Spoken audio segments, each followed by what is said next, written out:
It's 6 p.m., so welcome everybody to the Wednesday, December 20th, 2023 formal meeting of the Iowa City Planning and Zoning Commission. For sake of attendance, commissioners present are Quellhorst, Elliott, Townsend, Wade, Hinch, and Padron via Zoom.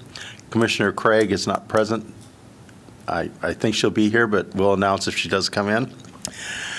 Next item on the agenda is public discussion of any item not on the agenda. If there's anybody in the audience that would like to address the commission on an item not on tonight's agenda, now is your opportunity. Just come up to the podium. Seeing no one, we'll go on to comprehensive plan and rezoning items. Agenda item number 4, case number CPA 23-0002, location north of I-80, west of North Dodge Street at the end of Moss Ridge Road. And this will be a public hearing on a proposed amendment to change the comprehensive plan future land use map from office research development center to intensive commercial for approximately 61.72 acres of property. And Kirk, is this your presentation? That is correct. Thank you. Kirk Lehman, Associate Planner. And if you want to dim the lights for me. I will not have control of the PowerPoint, so I will be doing my best to make sure that the PowerPoint stays up with me. Let me know if it gets synced, or I'll do finger guns, whatever, as we go. We'll make it work, though. So switch to the map. Tonight's presentation is about a comprehensive plan amendment, CPA 23-0002. It's at the Moss Ridge campus, which has been considered in the past, but it's north of I-80 and west of Dodge Street at the end of Moss Ridge Road. As you can see in this aerial map, it's undeveloped land, approximately 60 plus acres.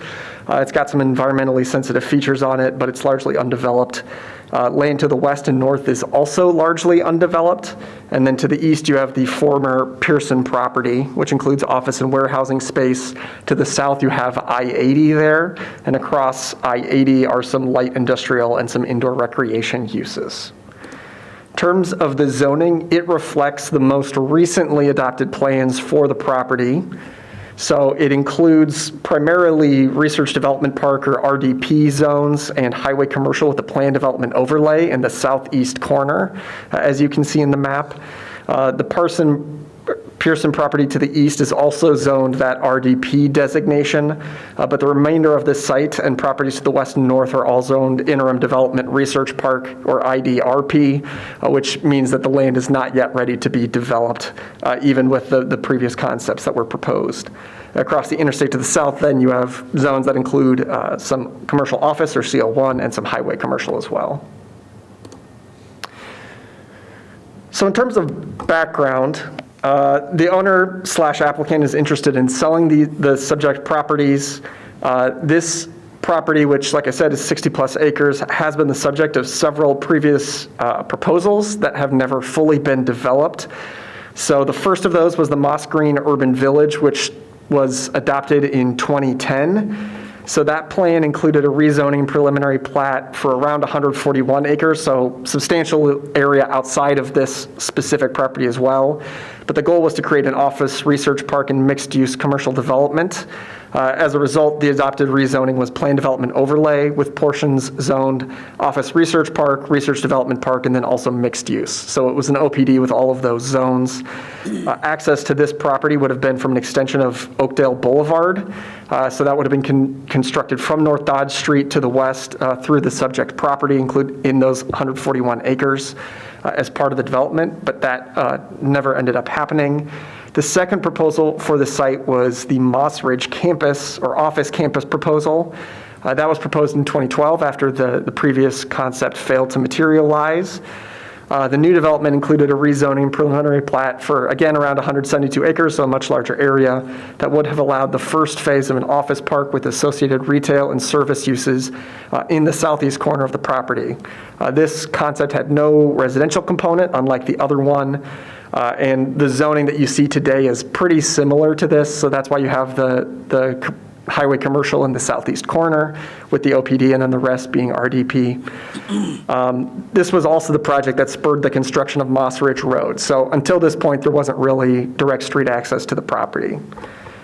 In 2015, this Moss Ridge campus concept was updated, and it was mostly to adjust the it was a rezoning and preliminary plat to adjust the zoning and plat to slightly different boundaries that would reflect a new, slightly refined street layout and also conservation and stormwater management areas at the same time. So that's the zoning that we have today.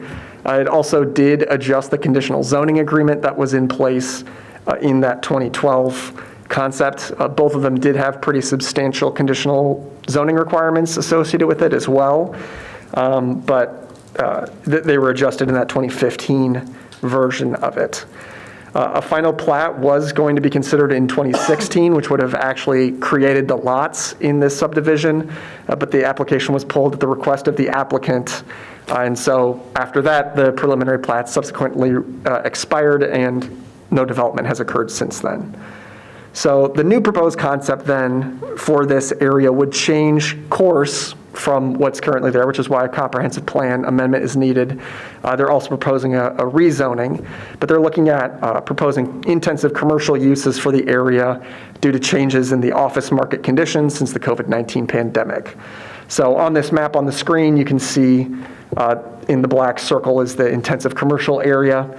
It's surrounded by other office research development park center as well, because that is the current designation. No good neighbor meeting has been held for the property at this time. When we look at comprehensive plan amendments, 14.8D 3D of the city code provides two different criteria that we use. The first is that circumstances have changed and or additional information or factors have come to light such that the proposed amendment is in the public interest. And the second criteria is that the proposed amendment will be compatible with other policies or provisions of the comprehensive plan, including any district plans. So I'll go through each of those one by one. The first one is that circumstances have changed such that it's in the public interest to look at reviewing this and changing it. This area has long been identified for office and research park style uses. This first started after I-80 was built. You started seeing some of these uses be established in the 60s and 70s, what was formerly Pearson, and then also ACT campus started around those times. So as a result, that first comp plan that showed it in that way is the 1978 comprehensive plan. As plans were updated, this land use category was reaffirmed. That includes the comp plans in 83, 89, and 97, and then most recently in 2013. So some important considerations in providing this designation was that there's interstate access, which was important, and then also topography and nearby major employers, including most recently Pearson and then also ACT. Early proposed developments for the property followed this general vision of office research park style development, which is why they did not include any comprehensive plan changes. And some of these concepts were also being reviewed as that 2013 plan was being updated. So it does mention, the comp plan does mention the Moss Ridge urban renewal area as well. That being said, development has never occurred on this subject property, despite approximately 50 years, or nearly 50 years, showing it as appropriate for that use. And since that time, the landscape for office space has changed pretty dramatically following the COVID-19 pandemic, which started in 2020. Especially for office space, you see a substantial decrease in the demand for that with the rise of remote work, and this is also reflected in the closure of some major office space in the area, including employers such as ACT and Pearson, which both closed their offices over the last couple of years. So as a result, there is quite a bit of high-quality office space that's available, and given the slow pace of office park development in the area prior to that, staff believes it does make sense to reconsider this future land use category for this area. In terms of the proposed future land use category, it would be intensive commercial, so that can allow a pretty wide variety of uses, things like transportation, warehousing, compatible semi-industrial uses. Also includes more land-intensive commercial uses. So it's a pretty wide variety. You can see retail, you can see all sorts of things. But it's a pretty wide category that it can allow. What we have seen is that there has been a demand in this sort of use category as the pandemic has happened as well. We see especially interest in transportation and warehousing facilities and kind of flex space facilities are pretty commonly approached in these sorts of areas. So it may be that utilizing this access to I-80 for these sorts of uses might be in the public interest.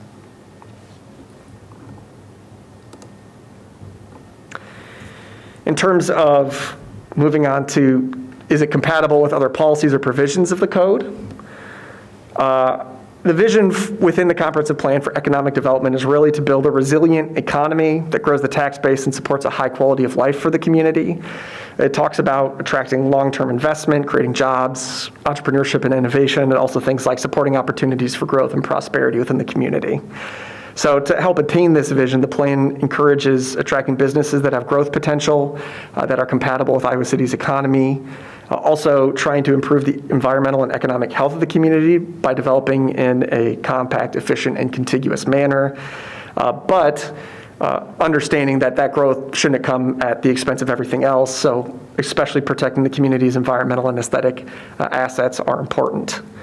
But it does meet several, it does meet several strategies and goals that are within the comprehensive plan, the proposed amendment. So things like identifying appropriate nodes and zone accordingly to meet the needs of present and future population, identifying zoning and preserving land for industrial uses in areas with ready access to rail and highways, guiding development away from sensitive features and providing appropriate transitions between lower and higher intensity uses, and then also supporting appropriate development in the city's designated urban renewal areas such as Moss Green, which would be this area. So staff does believe that the proposed amendment is compatible with the comprehensive plan. Like I said, it allows the development of businesses that align with the needs Iowa City's seen within the community, specifically within that Moss Ridge urban renewal area that has ready highway access. It is also contiguous to adjacent development and utilizes currently underutilized road capacity on Moss Ridge Road. It also natural features around the site provide a natural buffer from adjacent lower density uses. So you have the Rapid Creek stream corridor around there that generally provides a sort of boundary, a natural boundary around this, if you will, especially from rural residential uses, which are further to the west. So it seems like it might be a good fit with the site and the policies of the comprehensive plan.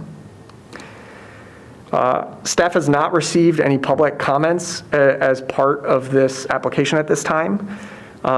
And taking all this into consideration, staff does recommend approval of CPA 23-0001, proposed amendment to change the comprehensive plan future land use designation from office research development park to intensive commercial for approximately 61.72 acres of property that are located north of Interstate 80 and west of Highway 1.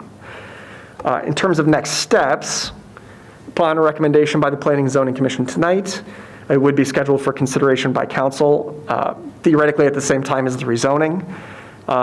For the rezoning to be approved, the comprehensive plan would need to be moved since the rezoning would be a departure from the current comprehensive plan category. So in terms of a potential timeline, you might see council set public hearing for both of those items on January 2nd. That public hearing could then be heard on January 16th for both items. And at that meeting, the comprehensive plan could be adopted. That would be just the first reading for the rezoning at that time, after which there would be 2 more hearings as well, unless they were consolidated by council. So you could see the rezoning being adopted as early as February 20th, with the comprehensive plan being adopted that January 16th date, like I had noted. So that's the general timeline that we're looking at. But that concludes staff presentation, so I'm happy to answer any questions you might have. Any questions from members of the commission for Kirk? I have one.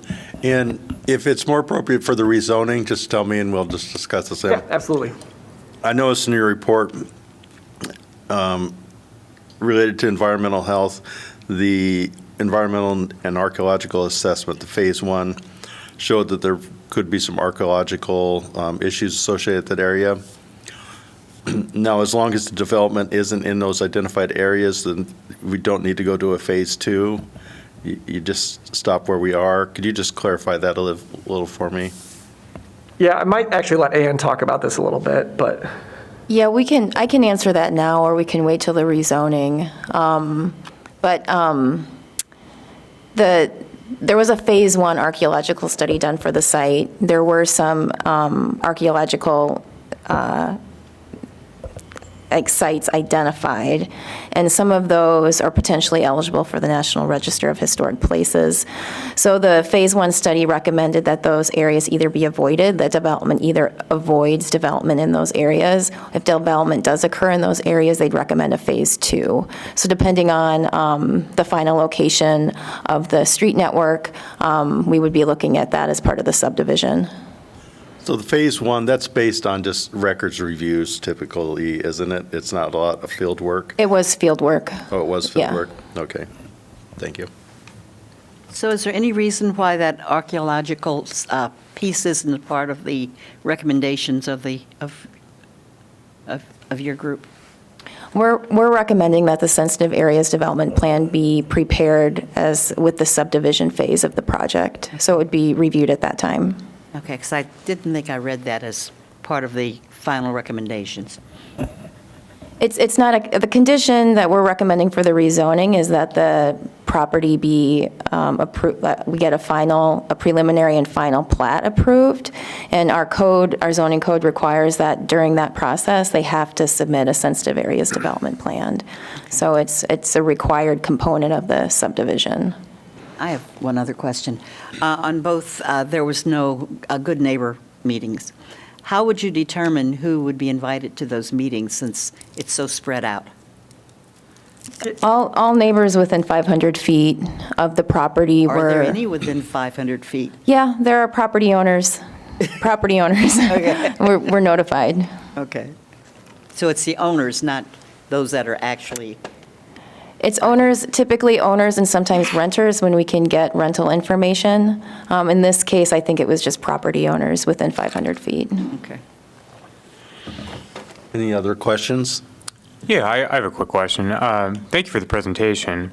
So, I mean, it seems pretty evident to me that, like you mentioned, demand for Class A office space has plummeted. That being said, did staff consider any other alternatives, that might be preferable or, for that matter, viable from, changing from this future land use designation of, research park to intensive commercial? Sure. So this request was provided by the property owner, so it wasn't part Sure. of a larger review of our future land use categories. It is possible that in a different review, we might come up with different solutions, but we've been talking about this category, especially as it relates throughout the city, since it has been, these have been zones that we've had for a long time, and we haven't seen a lot of movement with them. So the current zone doesn't appear to be meeting the needs of the community as we see development occur. In terms of looking at proposed uses, the property owner came forward with this use, and it is a use that's needed within the community, and so staff evaluated it according to those standards. Yeah, That was how we looked at it. yeah, that makes sense. Thank you. And then one other question. Do you have a sense of the current supply of intensive commercial property and whether you feel that it's sufficient to meet demand? Sure. So we've seen a relatively, I guess I wouldn't say relatively large. We've seen some larger intensive commercial developments occur recently. We've had some larger rezonings. You have the IWV over west of 218 on Melrose. We've seen some other rezonings to intensive commercial as well. We've seen site plans start occurring on some of those properties, and we've seen more properties that I would say have been vacant for a relatively long time that allow those sorts of uses. We've seen them start to develop recently. So my feeling on it is that we're seeing movement in that sector. It seems to be something that is needed, and we've heard that it's something that has increased since the pandemic as well, just with changing circumstances. And so I believe that this request makes sense. That's what I would say. And I would also say that generally property owners who are working with developers tend to keep their finger on the pulse of those sorts of uses that are in the most demand, and so they'll rezone their properties accordingly based on that. And we're looking at it from the perspective of, does that request meet the vision of the comprehensive plan, or does it warrant a change in some circumstances? And in this case, we believe it warrants a change. Yep, definitely. That makes sense. Thank you. Could you refresh my memory? Was it a year or two ago that we did something very similar for the research office park land on the west side of Iowa City? There's some piece, I'm pretty sure of it, I'm just not sure of the time. We've seen development, that's been more residential over there, I thought, and correct me if I'm wrong. Yeah, it was residential. There was Research Development Park west of St. Andrew's Church, That's it, okay.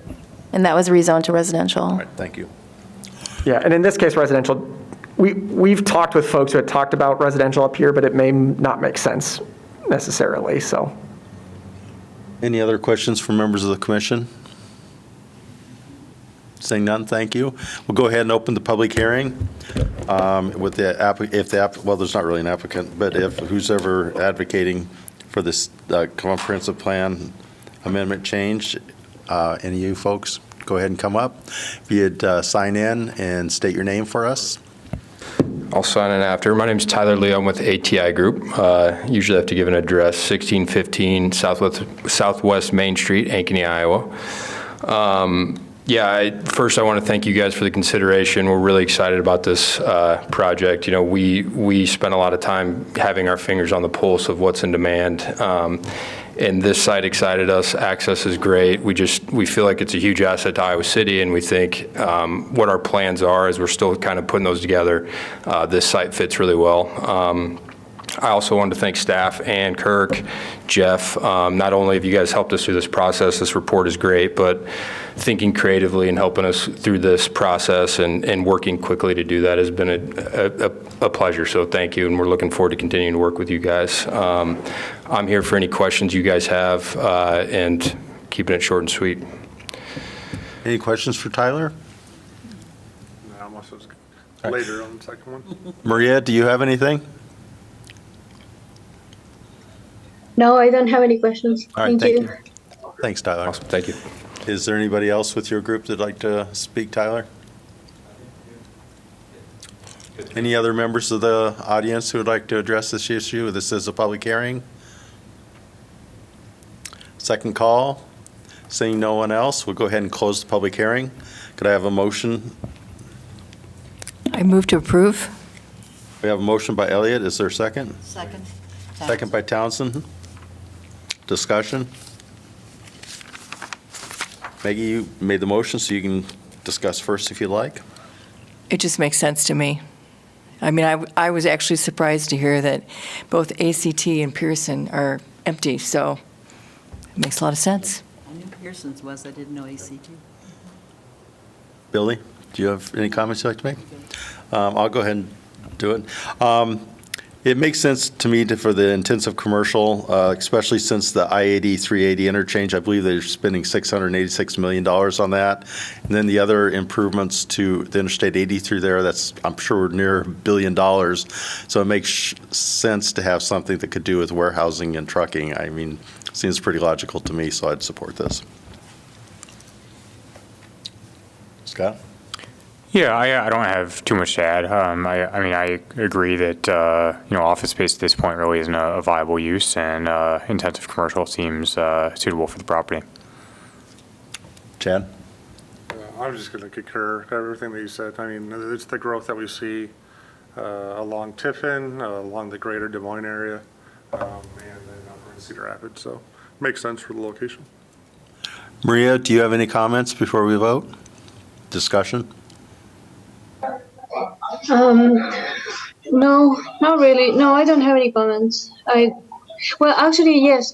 There's something I would like to say. I do support this application, but and I heard what Kirk said about all the companies going to remote work right now. But I'm a little bit.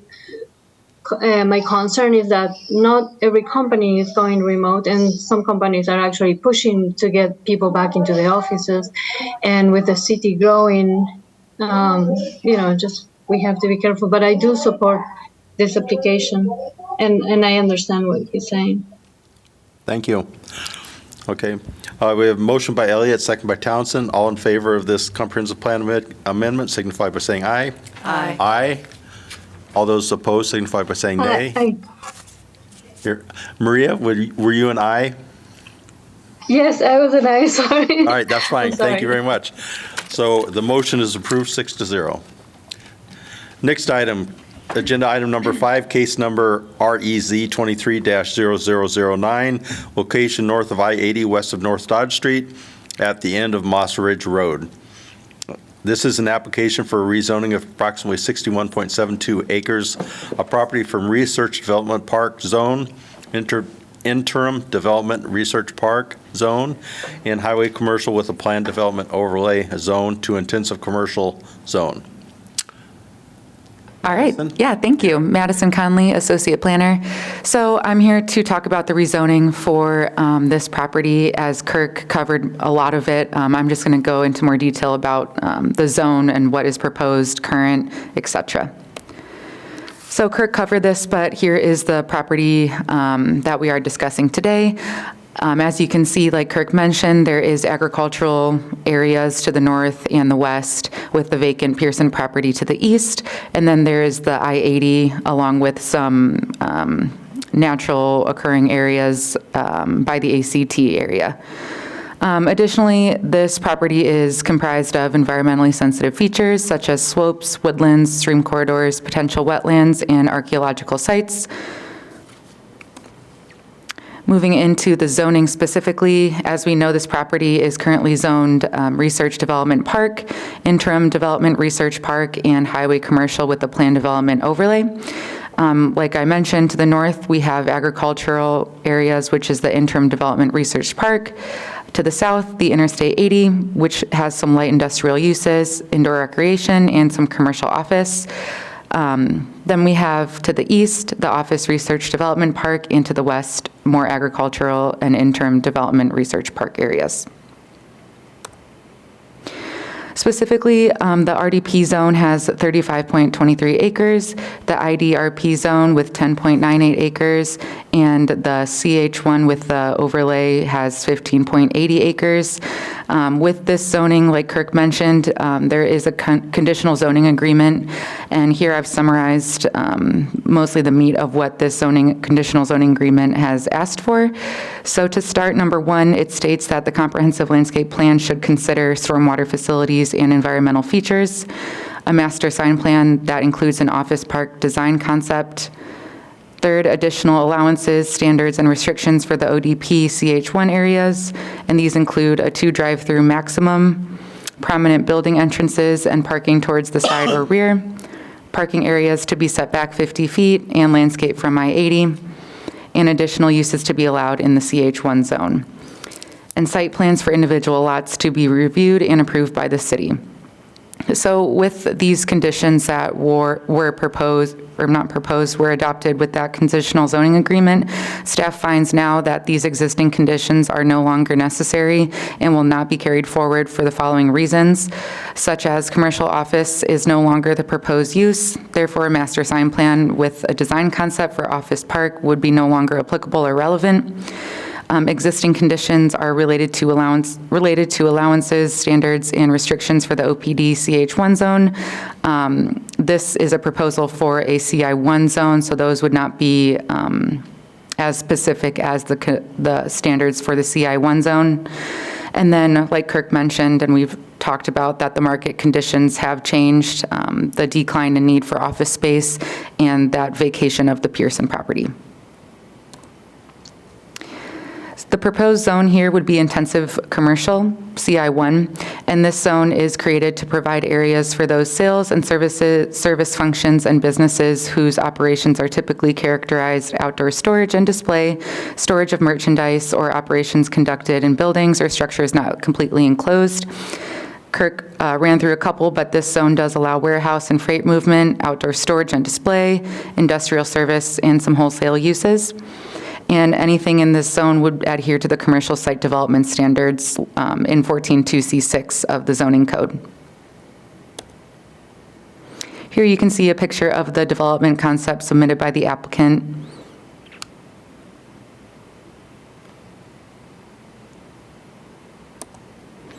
And today I'm here to talk about the general development approval criteria for rezoning, starting with the consistency with the comprehensive plan, and second, the compatibility with the existing neighborhood.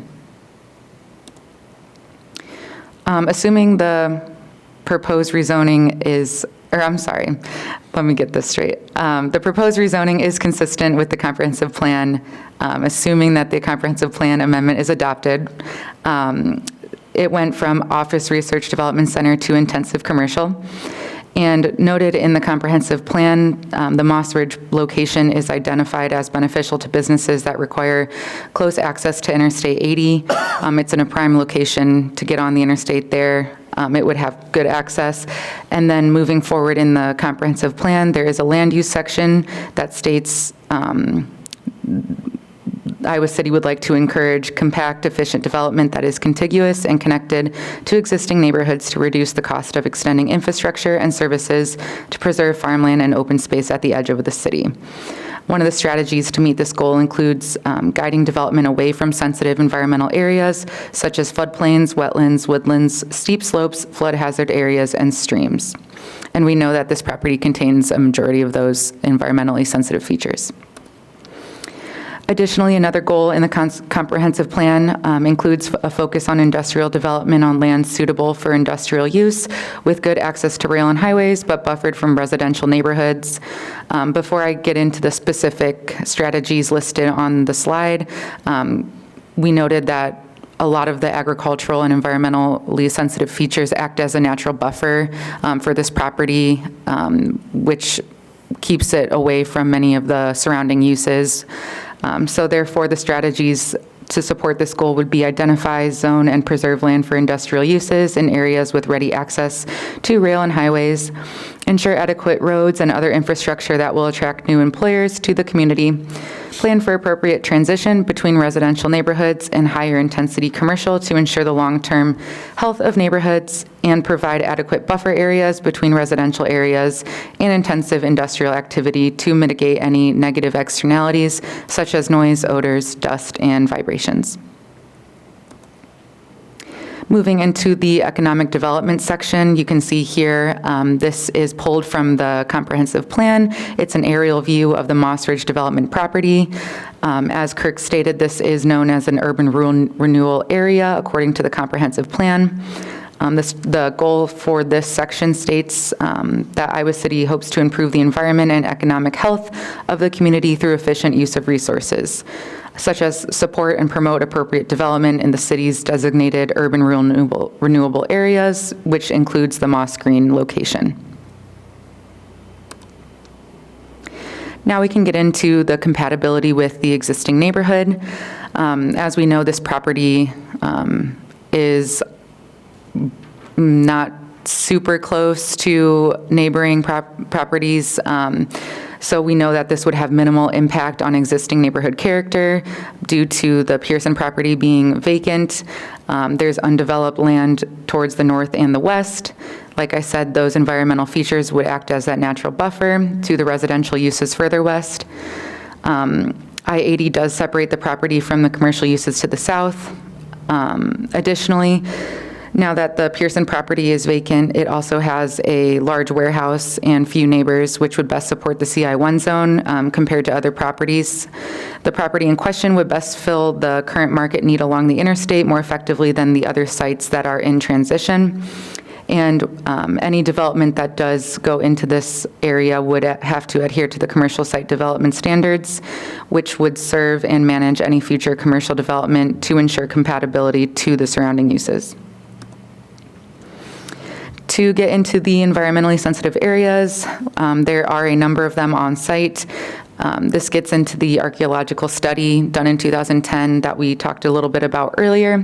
There was that phase 1 study done to determine the archaeological sites on the property, which was on the field. And then there are a couple sites potentially eligible for the listing on the National Register of Historic Places. Avoidance or phase 2 level investigation of these sites is recommended if development were to occur near or on those sites. This property is also located on a floodplain. The Rapid Creek is the specific creek on this property, and it is in the 100-year and 500-year floodplain. Therefore, staff is also recommending a condition that prior to approval of a site plan, the owner must obtain approval of a preliminary and final plat. Then we get into transportation and access. The only way to get to the Moss Ridge property is through Moss Ridge Road, which was constructed by the city in 2015 in order to encourage development of the area. There was a traffic study done in 2012 that conducted a review in order to address the impacts of the proposed office research park development project that was proposed on the property, and to see what impacts it would also have on the surrounding area. And due to the project scope change, a new traffic study would be needed. There was a public need to implement orderly development and an interconnected street network. Therefore, staff recommends the following conditions, such as a traffic study to be completed to ensure that any transportation impacts identified by the study are addressed as determined by the city engineer. If any off-site improvements are identified as part of the traffic study, the developer will be required to make these improvements, subject to review and approval by the city engineer prior to issuance of a building permit. Second, we have that the water main should be designed to extend to the existing water main along I-80, which will then create a loop system and avoid a dead-end spur that would be greater than 500 feet. Overall, staff recommends approval of rezoning 23-0009, which is the application to rezone approximately 61.72 acres of the property north of I-80 and west of Highway 1 from IDRS, RDP, OPD/CH1 to CI1, subject to the following conditions. First, prior to approval of a preliminary plat, completion of a traffic study. Second, prior to issuance of a building permit, completion of all required improvements, including off-site improvements, as determined by the traffic study, subject to review and approval of the city engineer. And lastly, prior to the site plan approval of a preliminary and final plat, and the public water improvements shall include the water main design to extend and connect to the existing water main along I-80 to create a loop, ultimately preventing the dead-end spur. And then we have our next steps that Kirk has went over. All right, now's the opportunity for commission members to ask questions of staff on this. Madison, I just have a quick question. So will this come back to the commission for the preliminary plat when that is done? Yes. And so at that point, we'll know what the Phase 2 survey showed if, in fact, development occurs in that area? Is that how that's in terms of the archaeological study? Yes. I believe if they choose to develop either on those sites that are acknowledged as archaeological sites, then a Phase 2 will be conducted.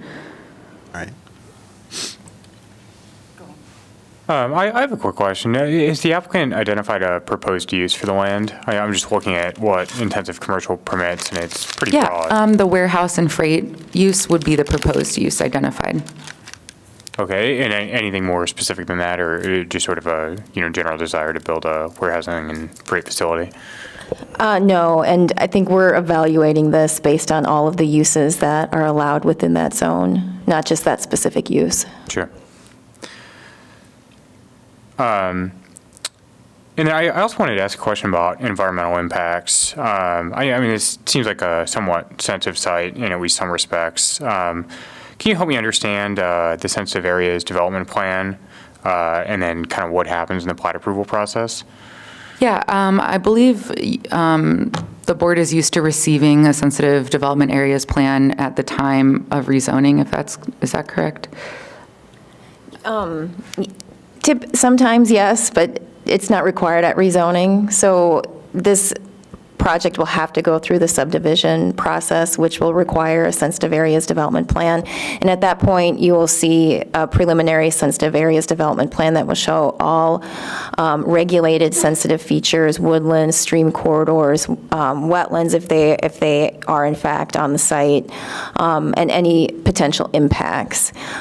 Since this is not going through a plan development overlay rezoning. The applicant has expressed their desire to meet the base requirements of the sensitive areas ordinance, which means it could be administratively approved. Sometimes applicants have to impact wetlands or woodlands more than the base requirements of the sensitive areas ordinance, which then requires a plan development overlay rezoning, which is not the case. So this applicant is not asking for special permission to impact environmentally sensitive features more than the code already allows. Yep, got it, thank you. And you made reference to some archaeologically sensitive portions of the site. Do you have just sort of a broad sense of what's there or why it might be eligible for listing in the National Register? I think that would be sensitive information that would not be able to be released. Is that correct, Ann? It's mainly, I couldn't really answer that. I am not an archaeologist. They're definitely prehistorical sites that have potential benefits that should be preserved, but I don't think we really know until a more detailed study is done, if in fact that is needed. Okay, thank you. Billy? I just have a question about the uses allowed. On the ones that are okay, permitted, I'm fine. Who determines whether the provisional or the special exceptions are okay? Do those come back to us, or is that something that's? I believe staff would review those internally, and then we would, I'm sorry. Yeah, sorry, the provisional uses would be reviewed by staff. If a special exception is required, it would go to the Board of Adjustment, but neither of those would come back to the Planning and Zoning Commission. Okay. Maggie? You talked about the buffers, and is there a buffer to the east with Pearson needed, or because you also mentioned they had warehousing, so no buffers needed there? I think some screening may be required along the property Probably line. screening, yeah. Yeah, if there's surface parking or outdoor storage or uses like that, but no, there wouldn't be any, I guess, buffer or additional space. Buffer's the wrong word. Okay. I mean, screening Yep. is what I meant. And so would you be able to see this from Highway 1? Because it's way back there. isn't I it? don't think you could. Okay. You could definitely see it from the on-ramp headed west on the interstate, but I don't think you'd see it from Highway 1. Chad? So just two questions. So it sounds like on site plan, it'll go through administrative review, or it'll come back through? Site plan is always administrative, but the commission will see the preliminary plat. Okay. And then on the one slide, it showed kind of a conceptual on what they thought. What size of lots are these? Maybe the applicant could share. Can you read that? I can't read it there, and I can't remember off the. We'll get to you on the application, when the applicant speaks. I cannot read it from here, so the applicant might be able to address that. I can read it. The number 5, for example, says 438 feet by 796 feet, and they're all about that size. Maria, do you have any questions Could you show for me? staff? No, I was just reading the measurements of Oh. the site. Yeah, I appreciate that. Just want to know if you had any other questions, or Chad, if you had additional questions. I guess I can just add to that. It looks like about 201 is about 245,000 square feet up to 350 maybe. All right, any additional questions from commission members? Seeing none, we'll go ahead and open the public hearing. If the applicant come forward, Tyler? Yeah. I can just comment real quick. This concept, those lots are anywhere from 7 to 10 acres. So that's kind of our plan, sweet spot, just to give you some flexibility on site planning and whatnot and width. So that's the size. Appreciate it. Yeah. Yeah, just trying no to problem. get the feel for it. Yeah, I'm sorry.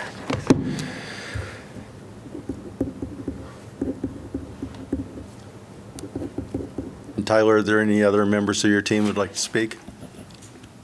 Good. All right. Anybody else present in the audience who'd like to address the commission on this public hearing? Second call. Seeing none, we'll go ahead and close the public hearing. Could I have a motion on this application? So moved. Motion by Townsend, is there a second? Second, Maggie Elliott. Second by Elliott. Discussion? Bill, you want to go first? I just say it looks like a good project to me. It's not much going on in that area, and it needs to, we need something there. We could certainly use the revenue. Maggie? I agree with Billy. All right, thank you. Scott? Yeah, I don't have too much to add. I mean, I've got some, concerns about possible environmental impacts and archaeological impacts, but, it seems like that's going to be addressed as part of the plating process. And, so as long as those are diligently addressed, which it appears they would be, then, I would also support the proposal. Chad? I look forward to it. Just hopefully it continues to spur development in that area, so excited for it. Maria, do you have any comments before vote? No, I don't have any comments. I support this. Okay. And I too support this. There's sensitive areas. I'm very interested in how that'll be worked out, but we'll see that. It'll come back to us. There's a lot of floodplain areas in here, with Rapid Creek going right through the north there, and very concerned, interested in the archaeological resources that may be present. And that's all I have. So all those in favor of this application signify by saying aye. Aye. Maria? Aye. Aye. And those opposed Yes. signify by saying nay. Hearing no nays, the motion is approved 6-0. Next item up for the agenda is item number 6, consideration of meeting minutes from December 6, 2023. Are there any major additions or corrections? Move for approval. Got a motion by Elliott for approval. Is there a second? Second. Second by Wade. Discussion? Hearing no discussion, all those in favor of approving the minutes for December 6, 2023 signify by saying aye. Aye. Aye. Maria? Aye. Aye. Yes. All those opposed signify by saying nay. Hearing no nays, motion is approved 6-0. And item number 7, planning and zoning information. I don't have any updates. Thank you. Any member of the commission have anything they'd like to update? Maria, do you have anything? No, I'm just enjoying summer here, like always. And thank you very much for joining us today. We're very jealous. I'll be back in Iowa on January 2nd. All right, have a great time. That's all. I do have a slight update. Thank you. You speak in your microphone. I do have a slight update. They have removed the crane from that land on Kimball Road. Oh. So I don't know how they got it out of there, but it's gone. Right. Seeing no more, not any further planning and zoning information, motion for adjournment. So moved. Motion by Townsend, is there a second? Second. Second by Quellhorst, discussion. All those in favor of adjournment signify by saying aye. Aye. Those opposed signify by Aye. saying no, a nay. Hearing none, motion for adjournment is approved 6-0. Thank you for everybody, and have a great, safe, and happy New Year, holiday and New Year. And Thank you, too.